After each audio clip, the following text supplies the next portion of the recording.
This is the Middle East, and this is the entire Arab world, and this is Israel. It's one of the world's tiniest countries. I give it the thumb test. This is a big one, so you need a bigger thumb. But it's a tiny country. It's one of the tiniest countries on the planet. It's, I think, 1/10 of 1% of the territory of the Arab world. Maybe I'm wrong, maybe it's 2/10 of 1%. It goes from the river is right here, that's the Jordan River, to the sea, the Mediterranean Sea.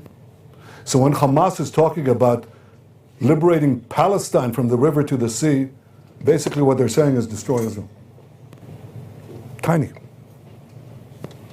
And here's Gaza there. This is the red thing that you see here. That's Gaza. Now I want to zoom in. When I zoom in, remember how tiny this is. Remember the distances here. Now take a look. Here it is enlarged. This is Israel. This is the Mediterranean Sea. The Jordan River is right here. This is Egypt and the Sinai Desert. Now look at Gaza. Where is Gaza? Gaza is implanted in this tiny country, 30 miles from Tel Aviv, 40 miles from our capital, Jerusalem, 30 miles from Beersheba. These are three of Israel's largest cities. Gaza is within spitting distance to them. Israel, up to the disengagement agreement of 2005, Israel controlled this border under an agreement with Egypt after the Camp David peace accords. We controlled this part, which is called the Philadelphia corridor. I'll talk about that in a minute. Right down to Eilat in the Red Sea. This was our border. And while there was, I would say, a minimal amount of terrorism, we didn't really face a big problem. Let's zoom in on that a bit more. Here's Gaza Strip enlarged. Again, this is the situation in Gaza before the disengagement of 2005. And the Gaza Strip is firmly under Israeli control. We control the maritime border. You can't smuggle in weapons. They tried, but we stopped it. You control the land border, and you control this border between the Sinai Desert, Egypt, and Gaza, the Gaza Strip. It's controlled. This is the Philadelphia corridor. This is the Rafah crossing, controlled by the IDF. Now look at the distances from Gaza. It's 4 miles to another city in Israel called Ashkelon, where I visited that bereaved family yesterday.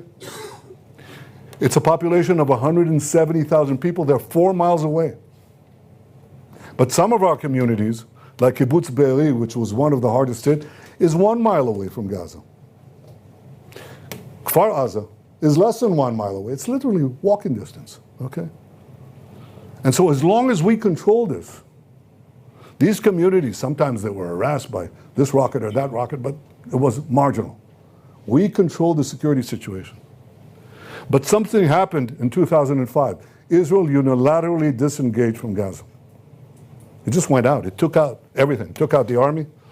It stripped, uprooted communities, took out 10,000 people.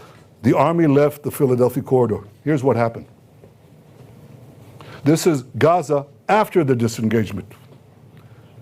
And Hamas now has a weapon smuggling operation nurtured by Iran, financed by Iran, supplied by Iran, delivered by Iran. And here's what happened.